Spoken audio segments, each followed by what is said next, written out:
Hello everyone, welcome to our Let's Play series of Sunless Skies. This is Colonel RPG as usual, and I'm very happy that you're chose to join me today as I wander the gardens of the Royal Society because I am welcome here, I believe. The Royal Society have left their gardens to run wild, though seemingly some attempt was made at some point to tame them. Even the Society can fail.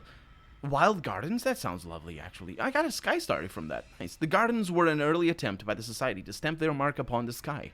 More interesting avenues for scientific exploration quickly presented themselves, however, and the gardens were left to run wild, half-tamed. The lecturer in Imperial Affairs is on hand to guide you through the tangled undergrowth, pointing out her favorite sights as you go. The route along the raging stream past the mile-long ponds and the 50-foot-tall maze is apparently her preferred morning walk. "I never work here before noon," she says, confidentially. That's great. You have lost one gratitude, but that's what I'm here for. To lose the gratitude, because I'm going to attend a port reception.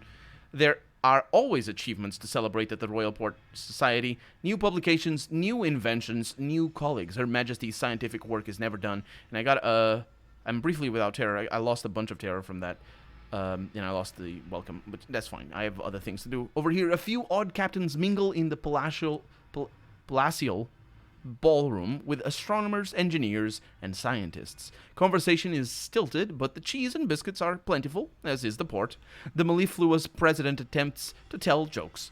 Spirits improve when the careless Devilus enters, carrying pilfered wines from the Rochester Club, accompanied by the, probably most of it is port, because they also like it a lot, accompanied by the inscribed tinkerer with a blistering homebrew. You wake up alone in your cabin, surrounded by the remnants of what appear to have been a party. Someone has remodeled your sink to be more aerodynamic. Your headache is unforgivable. I like my aerodynamic sink. Thank you. I wonder... That's probably what iron is. It requires me to wander there without people liking me. Maybe? I don't know. Anyway, we did a good job, I would say. No, that was the Royal Society. The Celestial Exhibition. To the delight of mostly himself, the mellifluous president is planning on an exhibition in the Royal Society. Its theme will be, quote, the science of the skies. He's happy to pay visiting captains for items of interest they might have come across. And this is how we get rid of some of the stuff that we have, even though we don't actually have a whole lot of stuff, unfortunately. And I also wouldn't want to get rid of him because it's very important. And this was a lovely place. It has things. So we need to go. To the Clockwork Sun. We're going there. We also need to go east to for a race, but also to buy this. And we also need to go to the parliamentary the parliament, floating parliament. And this is in the mausoleum. So we got this. We got this. It's kind of complicated. It's kind of far away, but we have this. Also, we have a new bat that goes around, and evidently we have a new play session, because in between the episode before the last and this episode, I exited the game, which means that that thing that we saw in the south of here is not there anymore. Oh, also I'm doing this wrong. Forgot about that. We are in a race. Actually, I'm pretty sure this matters. Need to go back, to get back here fast. On the 13th right now.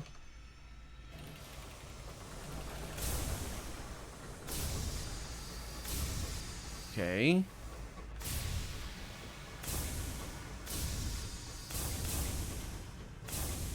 Good. Mm-hmm. It's tricky maneuvering like this because you're always going the wrong direction. Most of the time, anyway. Not always. But it's all because it's sideways and stuff.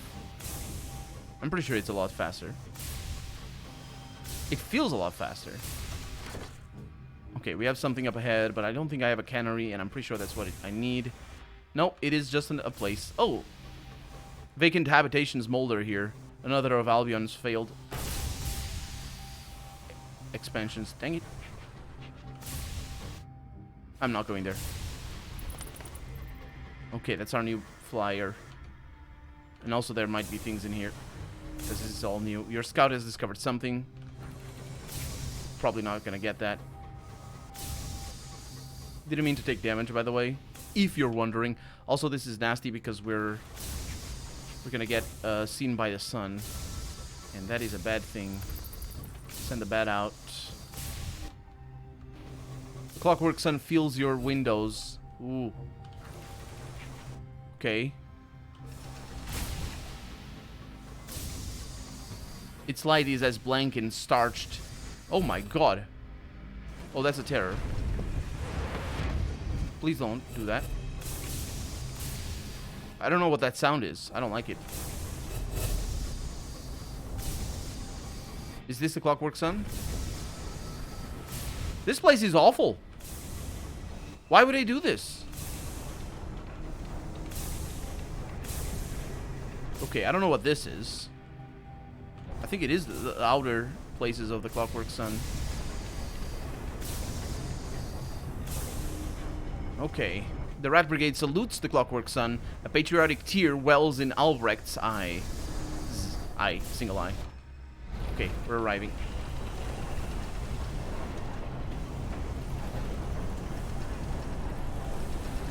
Ooh, quite a parking there.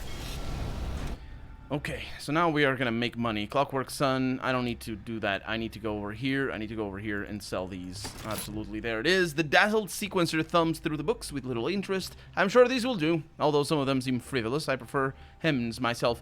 And I got a vision from heaven experience and added to the strength of the sun. It's now bright. I don't know what that does. I don't like it. I don't like that at all.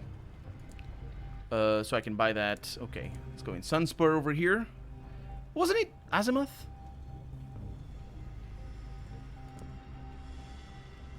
Didn't it have a name? Sunlight seeps like syrup through the cracks in the stained thing. I can write a port report, which I do need to do. You unlock this with the strength of the sun. Wait a minute, there's a port report. Because, you know, okay, it's the same as the previous one, I would say. Let's see. In response to your questions, the engineers shrug. The day dawns, the sun brightens. Yeah, that's basically the same as before. And this... Oh, there it is, Azimuth. Yeah, I remember the name. Descend to the Terpsichore Vault. I don't think I need any of that. I'm pretty sure I don't need anything here.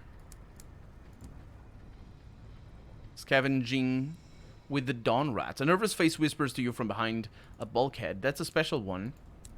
What I'm going to look at, though... You see if we have any icon. There it is. The sequencer's charity. The dazzled sequencer has enlisted you in his attempt to inflict kindness upon the needy. Return to the sequencer at the Clockwork Sun. Sounds good. Let's go see what this is. The scavenging with the Dawn Rats. A nervous face whispers to you from behind a bulkhead. Help us. We were brought here to build the Clockwork Sun. Lots of abandoned storerooms. Help us raid them and take your fill. Safety in numbers. The sun despises thieves, but its anger can shine on all of us. Cannot shine in all of us. Yeah, safety in numbers, huh? I can send a crew to scavenge the fuel or supplies. They're gonna die, aren't they? 50. Fortune? Nah. Perhaps not. I'm not doing that. 60% is a bad thing. Let's see. Let's head to the Azimuth. The engineers wave you onwards, shouting something cheerfully derogatory about the sequencer. It's mostly lost in the roars of pistons. Azimuth is an enormous sundial without shadow. We read this before. And, I think I can do this. Complete the charitable mission. Let's ask the dazzled sequencer about his role on the sun. I think I did that before. Why would I request access to the sun-shattered dome?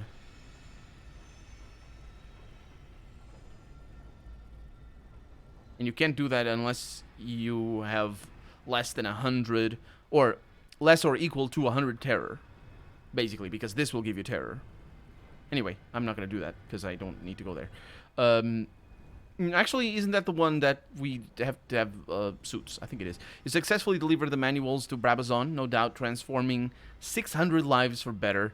Now they just need some bow ties. Yeah, I remember that. They didn't like that too much. Or the bow ties. Yeah. The sequencer clasps his hands together. I can just imagine their smiles, he says. Ah, ho there. their wide, grateful eyes and their misshapen bow ties crying out for correction. He sends his orderlies to fetch you payment. There's a glint in his eye. I knew I was right about you. The sequence brought us together for a reason. We should send another package. We should. Especially because you're giving me money. Another crate is dropped at the sequencer's feet by his shuffling orderlies. Here we have a collection of antique but very much functional pistols, he says brightly. I was thinking we could send them to the London Refuge for the lamentably parentless. I'm sure that little mites will enjoy the thrill of the hunt. This sounds awful. Suggest an alternative gift. Yes. I can also prioritize my own personal gain. What orphans really want is untraceable gold ingots. He is unlikely to change his mind again after this. I love it. That's probably not going to get me much, though, in terms of actual riches. But I'm maybe send them food or medicine or, just some money. He's unlikely to change his mind after this. Yeah, and I succeed because it's 96. That was I have a lot of hearts, and even then it's 96. So that was a nasty request right there. A sudden look of horror. Ah, says the sequencer. You mean they don't already have those things? Oh dear, it's worse than I thought. He snaps his fingers and calls for his orderlies to return. A few hours later, your crew are carrying is carrying a package of tinned food and medicine back to your train, bound for delivery to the orphanage in London. So I must go to London. Let me write it down, because that's that. And I think I can mark Clockwork Sun as done. And now I have a well-intentioned package, but this time around it's actually good, hopefully. It's probably going to be cake. Well, cake is bad. Is pretty good. Let's see. Let's say cake because that would be thematically on point with a subtext that is being delivered here. So I think we are good. I think we're good here. Yeah. Off we go. Bye. Just get into position here, and off we go. Now, we're going to avoid all of the creatures. We're actually doing this very fast. Let's see. How do I get to the floating parliament the fastest? That would be through there. So I'm going to take 2 rights on these islands. And then a left. And by that I mean I'm going to go around these 2 islands on the right, and then around another island on the left. And I'm going to send the bat out here. I'm not seeing the island that I was supposed to see over here. We got something. Oh, it's all back there. Yep, never going to be seen. Is that the island up ahead? It is. It's probably got a name. Up ahead is not a thing. Or maybe it is. That requires the things, vacant buildings. Yeah, sprinkled with chimneys. And we can hear the Big Ben. What the heck is that? Looks cool. I think I fought one of yous. Yeah, you guys do your thing. Bye. It'd be lovely to fight you, but I'm on a race. In a race? Either way. It's a race. It doesn't actually do the ringing of the hours. The clock. Or the bell or whatever. For those of you who don't know that tune. Well of the Wolf. Well, that's a nice one, but yeah. For those of you who don't know that tune, it's designed so it's divided in quarters. The sky is deep here, and the winds are hollow, which sounds awful, and it is. So basically, the dun dun dun dun dun dun dun dun dun dun dun dun dun dun, whatever. I'm not in tune.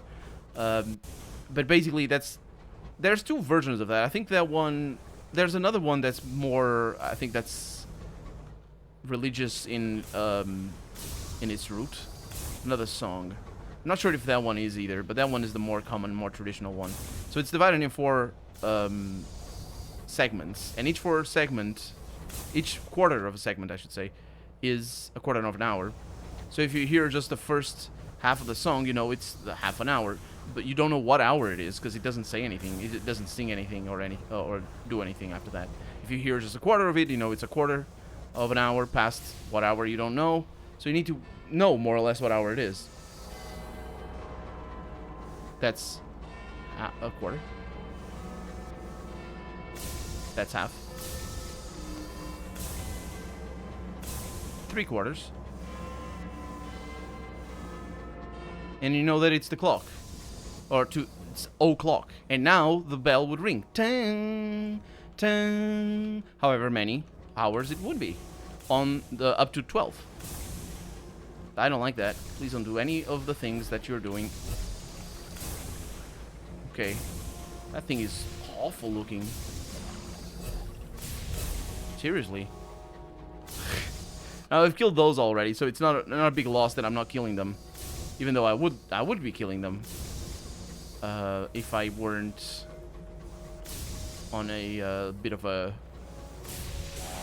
Holy balls, there's so many people. A bit of a race right now.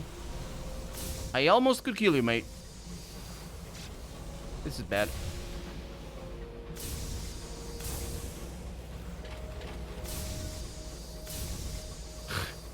The speed at which I leave them behind is incredible. Also, they probably don't know what I'm doing. Because the game, they think I'm going that way, and I'm not. I'm going this way always. Okay, and we're here in the floating parliament. Do we have any quests to do over here? I don't know. Looking at my notebook here, it doesn't seem like I do. I can join the perpetual thing that will reduce my terror, which is lovely. I didn't need to choose my scones. That is even lovelier.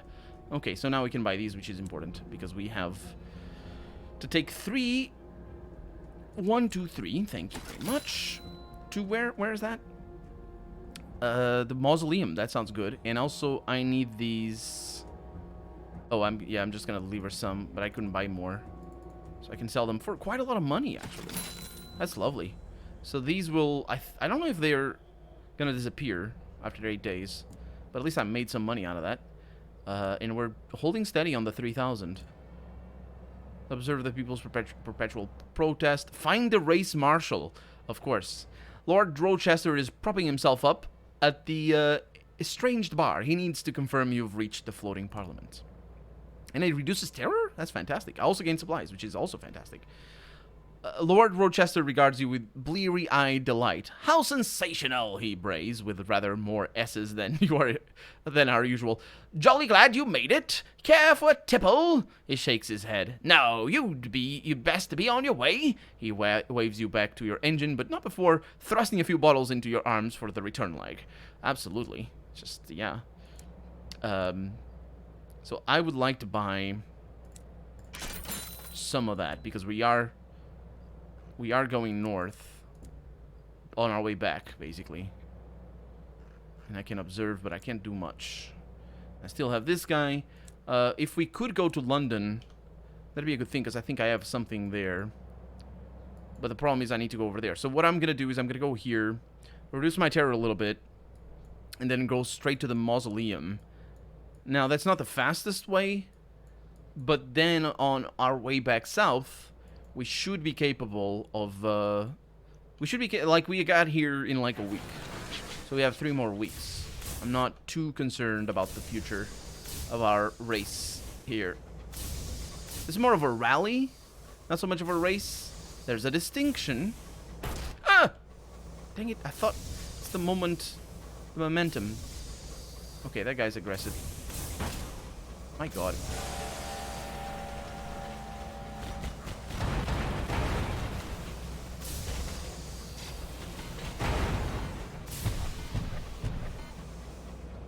Yeah. I'm not gonna bother with you. You're a jerk. Also, their coffin is over there. Are we actually? Yeah, we are. Fantastic. Listen! It's good luck if you hear him chime. Yeah. Also, it's referred to as him. I'm just now noticing. They didn't call him Big Ben. But we know it is. Like, it's right there. Okay. I'm a terrible driver, by the way, by all accounts. Ooh. Should I risk it? I should not.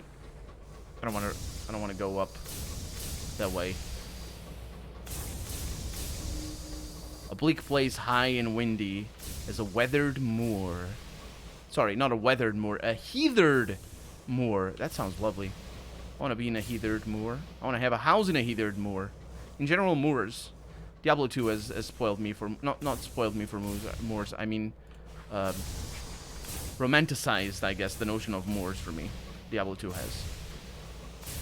And I don't remember the name of the specific Moor that exists in the first area of Diablo 2. I think it's the Bloody Moor or something grotesque like that.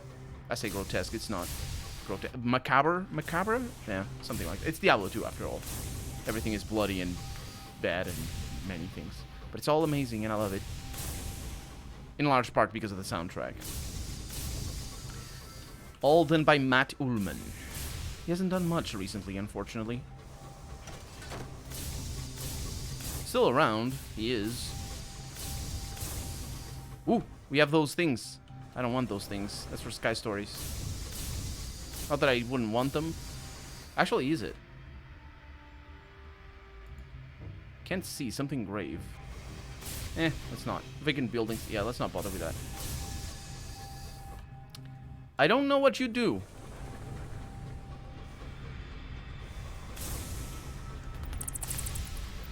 Think it doesn't do good things.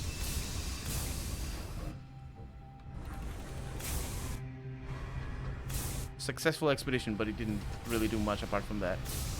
The color... I don't know what you're doing, mate. Color aberration it makes it all very... These are friends. They're gonna crash. My god. They're worse than me. 3 days to get here. Oh, that's the one that gives... Is it? No, that's just a little lamp.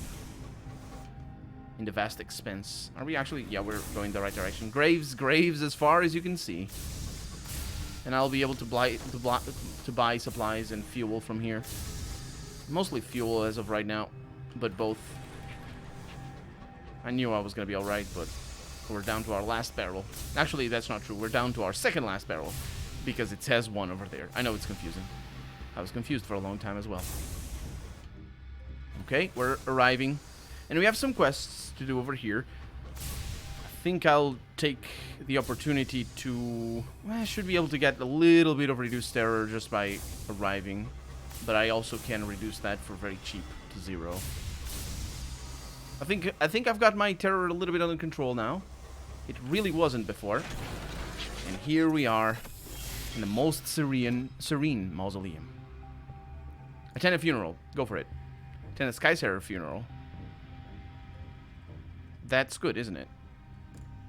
Yeah, ooh, that is a lot. No, it's just 10. Okay. Yeah, I've done that before. Inter my aunt. I forgot about my aunt. I'm sorry. It is time. She has requested shore leave at the mausoleum and means to join the Deathless. Your aunt will leave your engine. You may pick her up again at any time. Well, the problem I need her. +6 iron. And she gives me advice. You know what? Go ahead, aunt. Auntie.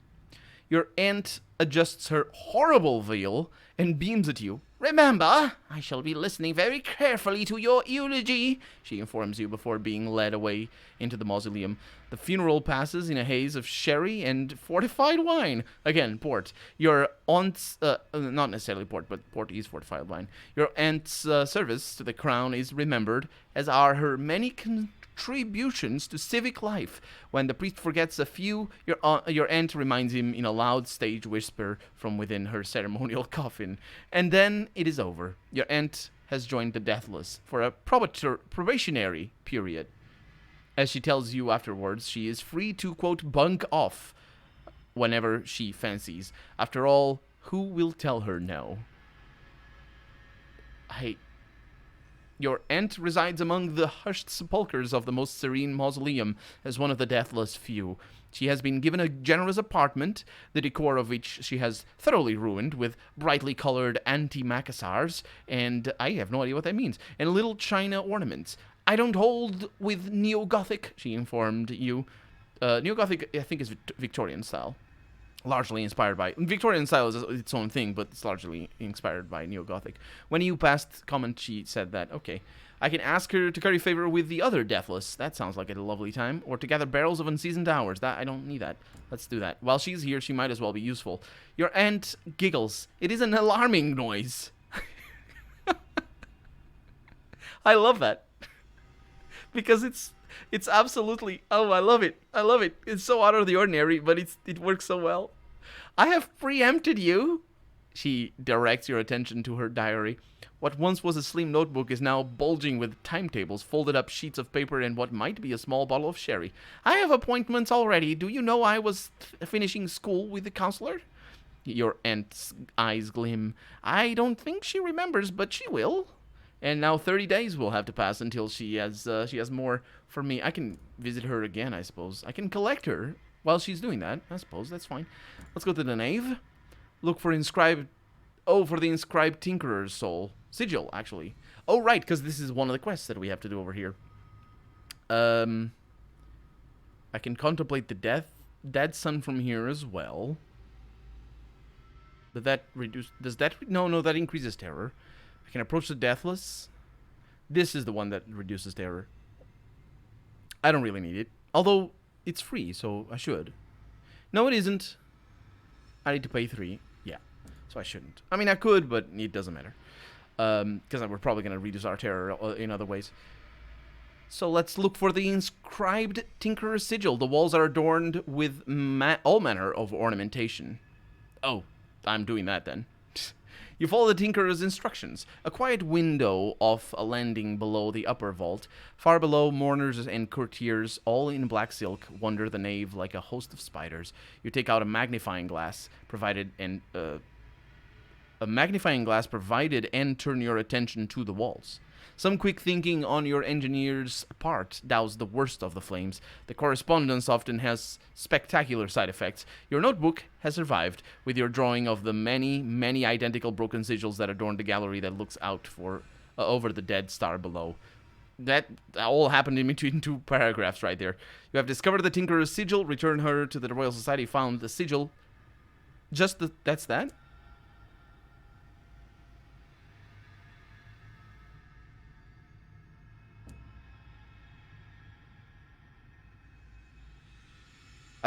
Is that it? Do I need to go to other places on that quest, I wonder? I'll need to look into that. We are in a race, and I actually don't know where we need to go, but it's fine. I'll look into the quests. So let's go to the Prince Consort over here, and reduce a little terror. So I need to do this 5 times. Or 3 times. It's always the same thing, as we know. And it's the end of the episode anyway. So, for right now, I'm Colonel RPG, and this has been Sunless Skies. I really hope you've enjoyed it, and if you did, go ahead and leave a comment. Like the video if you want to see the next episode come out sooner rather than later. But above all, thank you so much for watching, and I hope I'll see you next episode. Bye-bye.